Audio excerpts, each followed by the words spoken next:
बिल्कुल झूठ, सरासर झूठ। कल विधानसभा के अंदर राष्ट्रीय गान जब शुरू हुआ, सभी विपक्ष के माननीय सदस्य अटेंशन की मुद्रा में, सावधान की मुद्रा में खड़े थे और पूरा राष्ट्रीय गान का गायन हुआ। उसके पश्चात जब समाप्त हुआ राष्ट्रीय गान, उसके बाद जो है वहां विधानसभा के अंदर प्रश्न पूछा गया, जानकारी पूछी गई कि वंदे मातरम क्यों नहीं गा रहे हैं। और इसलिए अगर मुख्यमंत्री जी और उसके बाद कांग्रेस के विधायक मंत्री जिस प्रकार से झूठ प्रचारित करना चाहते हैं, प्रसारित करना चाहते हैं, आज हम अध्यक्ष महोदय जी के समक्ष अपनी बात कहेंगे। पूरी वीडियो क्लिपिंग राष्ट्रीय गान की सभी माननीय सदस्यों को, विपक्ष के सदस्यों को दी जाए, और अगर उसमें अगर कोई भी गलत नहीं किया है तो ये अवमानना का मामला बनता है मुख्यमंत्री के खिलाफ, मंत्री के खिलाफ, और इस बात को लेकर के आज हम बात कहने वाले। यही बात कही है कि जो पूरे देश में वंदे मातरम के संदर्भ में बात बड़ी स्पष्ट हो गई कि कानून बन गया लोकसभा के अंदर, राज्यसभा के अंदर बिल पारित होने के पश्चात, और 15 अगस्त को, अब की बार 15 अगस्त को पहली बार देश के स्वतंत्रता दिवस पर प्रधानमंत्री नरेंद्र मोदी जी ने वंदे मातरम के साथ जो है उस कार्यक्रम की शुरुआत की। तो एक सीधी सी बात है, सीधा संदेश है कि वो पूरे देश के अंदर उसी रूप में लागू होना चाहिए जिसकी शुरुआत 15 अगस्त को हुई थी। और 15 अगस्त के बाद अभी विधानसभा के अंदर ये सत्र जो मानसून का हमारा शुरू हुआ था, यहां वंदे मातरम से शुरू करना चाहिए था, पहली बात।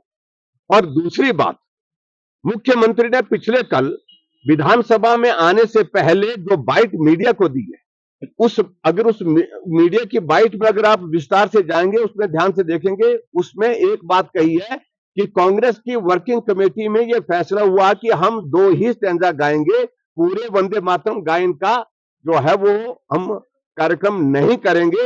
ये फैसला कांग्रेस वर्किंग कमेटी की बैठक में हुआ है। जब कांग्रेस वर्किंग कमेटी की बैठक में यह फैसला हुआ और उन्होंने अपनी मंशा जाहिर कर दी, इसका मतलब है कि वो वंदे मातरम के प्रति अभी भी सम्मान का, आदर का, श्रद्धा का भाव नहीं रखते। और ऐसी परिस्थिति में बड़ा साफ मैं कह रहा हूं कि कांग्रेस वर्किंग कमेटी तय नहीं करेगी कि देश के अंदर वंदे मातरम गाया जाएगा या नहीं गाया जाएगा। ये हमारा जो कानून पास हुआ है लोकसभा द्वारा, वो तय करेगा।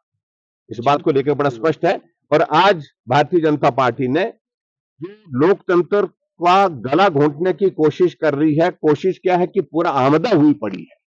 पंचायती राज संस्थाओं के चुनाव पहले वो स्थगित करना चाहते थे, करवाना नहीं चाहते थे, लेकिन आखिरकार हाई कोर्ट और सुप्रीम कोर्ट में जाने के बाद फैसला हुआ पंचायत के चुनाव करवाने का, और चुनाव की तारीखें तय हुई, यानी कि 31 मई तक संपूर्ण चुनाव की प्रक्रिया समाप्त हो जानी चाहिए थी। सुप्रीम कोर्ट के अगर जजमेंट की, अगर हम उसकी स्पिरिट देखें, उसका भाव देखें, तो 31 मई तक चेयरमैन, वाइस चेयरमैन के भी चुनाव होने चाहिए थे। लेकिन आज पौने 3 महीने हो गए हिमाचल प्रदेश में पंचायत के चुनाव के परिणाम निकले हुए। शिमला की जिला परिषद के चेयरमैन, वाइस चेयरमैन का चुनाव अभी तक संपन्न नहीं हो पाया है। अब हाईकोर्ट ने आदेश किए हैं, तब जाकर के 10 तारीख को वहां पर 10 इस महीने की, सितंबर की जो है चेयरमैन, वाइस चेयरमैन की तारीख तय की है। और दूसरी बात, जो डिप्टी कमिश्नर जिस प्रकार का व्यवहार कर रहे हैं, ऐसा लगता है कि ये डीसी का ऑफिस नहीं है, डीसीसी का ऑफिस है। मैं इस बात को पहले भी कह चुका हूं, यानी कि एक तरह का लग रहा है कि कांग्रेस कमेटी का दफ्तर बन गया डीसी का ऑफिस। आप कल्पना करिए कि डीसी तर्क दे रहा है कि मैं इसलिए चुनाव नहीं करा सकता हूं कि विधानसभा का सत्र चला हुआ है, उसमें कौन सी दिक्कत आने वाली है। और हाईकोर्ट ने बहुत गंभीरता से उसका संज्ञान लिया है, टिप्पणी की है डिप्टी कमिश्नर के ऊपर, चीफ सेक्रेटरी, और उन सबको आदेश किए हैं कि यह चुनाव हर हालत में संपन्न कराया जाए। अभी हमीरपुर की 4 बीडीसी के चेयरमैन, वाइस चेयरमैन के चुनाव भी अब तक नहीं हुए। इन सारी चीजों को लेकर के आज हमारा प्रदर्शन इसी बात को लेकर के है कि लोकतंत्र का गला घोंटना बंद करें।